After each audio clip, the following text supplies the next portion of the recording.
Okay, so this is going to be a Thinking Man's Thursday.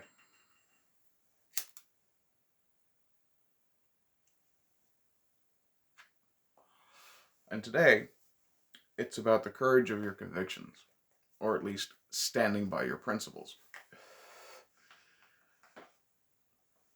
And I know I tend to use this particular segment as a way for me to say things like what it takes to be a good man, or what it takes to be a man in general. This one is a little iffy,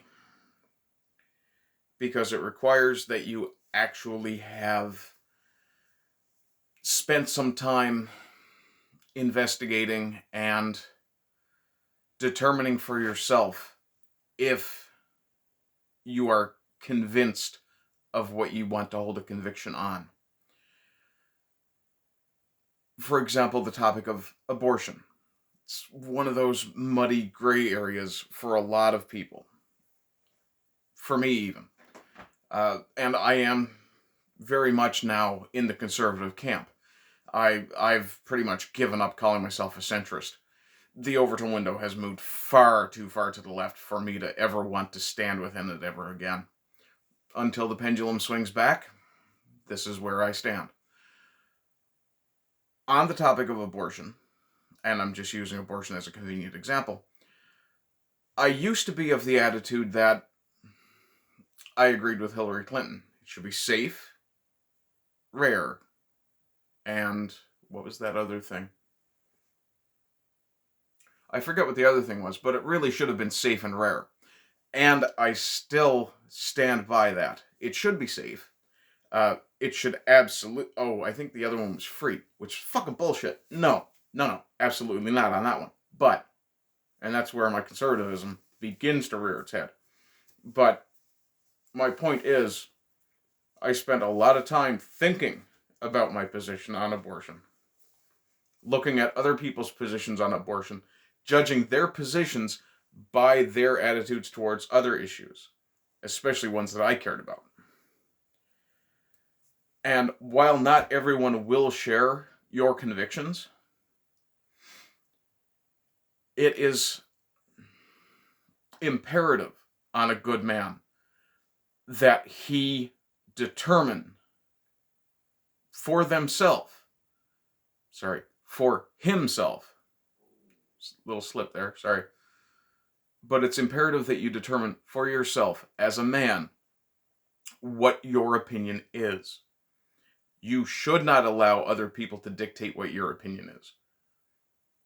You are certainly permitted to look at someone and go, I trust that guy, so I'm going to trust his opinion, because I think he's smart, or I think he has value of what he says, or whatever.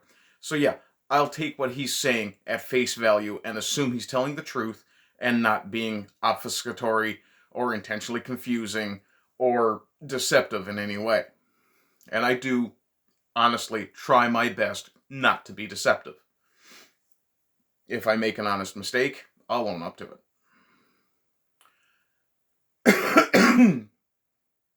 But you guys have seen tweets and my own coverage last week of the situation with young Josh Alexander in Ontario. I almost said Alberta, and I don't think this sort of thing would happen in Alberta. But this is a Catholic school student, just to give you a quick rundown. He is a 16-year-old Catholic school student who is Catholic himself, holds Catholic beliefs, and is now being excluded by the Catholic school system for holding those Catholic beliefs and refusing to say he won't express them. I'm an atheist. I was Catholic educated, but Anglican raised. In a period where Catholics and Anglicans generally had a great deal of friction, occasionally violent friction between them, here in Newfoundland. And as I said, I'm an atheist now. And yet, I admire that young man's courage. He's got the courage of his convictions to stand up initially for the girls in his class, or in his school, and say, no, it's not right for a biological male to use a girl's washroom. God only made two genders. Yeah. Now, granted, I don't necessarily believe that God was the instigating force, being an atheist, but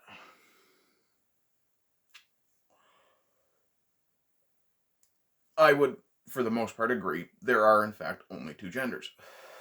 Now, YouTube will probably be mad at me for that, but I'm going to point out, YouTube, that the other genders are vanishingly, fractionally small and insignificant in terms of statistics.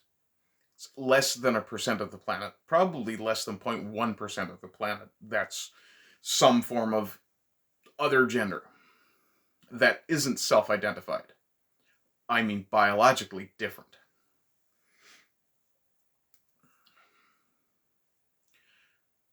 Chromosomes matter. Sorry. Sucks to be you. And it's late, I'm very tired, and I really couldn't give less of a shit at this point if this one catches a strike. Again, courage of my convictions. Well, not particularly convicted at this point. But my point is this. As a man, you should expect yourself to take the time to consider every possible angle of an argument, a debate, an issue, whatever, and come to your own conclusions. Now, you're absolutely permitted to, as this young man did, rely on a previous authority, in his case, the Bible. That's fine. I don't necessarily agree with that reasoning, but I can't really fault him for it either. The faithful deserve to be respected for being and acting like faithful. That said, if your faith, and I'm talking about the satanic church here now, or the Church of Satan, whatever the fuck they want to be called, if your entire reason for offering abortion is simply to thumb your nose at those you oppose, you're still killing children. And, of course, some wackadoo who sees this in the future, may not be one of my subs, maybe someone who just sees this at random, may go, oh, no, it's just a clump of cells until X hour. No. Fuck off. The moment conception happens, that's a new human being. It's a totally different human being than either of the parents. It's not part of the mother. It's not a parasite. It's not like a parasite. That one pisses me off to no end. It is not. It's not a fetus. It's a fucking baby. Okay? Fetus and baby are synonyms. One happens to be a clinical, biological, scientific term. The other one is just simple fucking common language.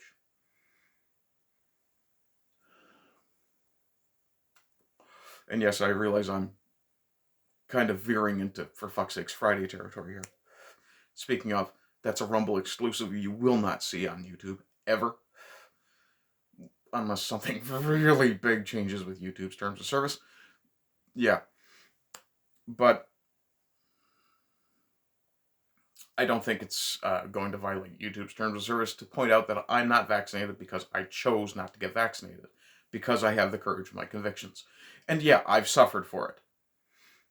I've suffered immense. I continue to suffer for it because I'm still being discriminated against in various places for various things. Let me think. Immigration to the U.S. It's a big one. Can't get a green card if you're not vaxxed. Why? Just test me at the fucking border and see if I have it. What's the problem? Well, there's also the fact that I won't submit to a test. Because I don't believe COVID is that dangerous. Considering I've had it twice. And I'm a fat ass who smokes. Yeah.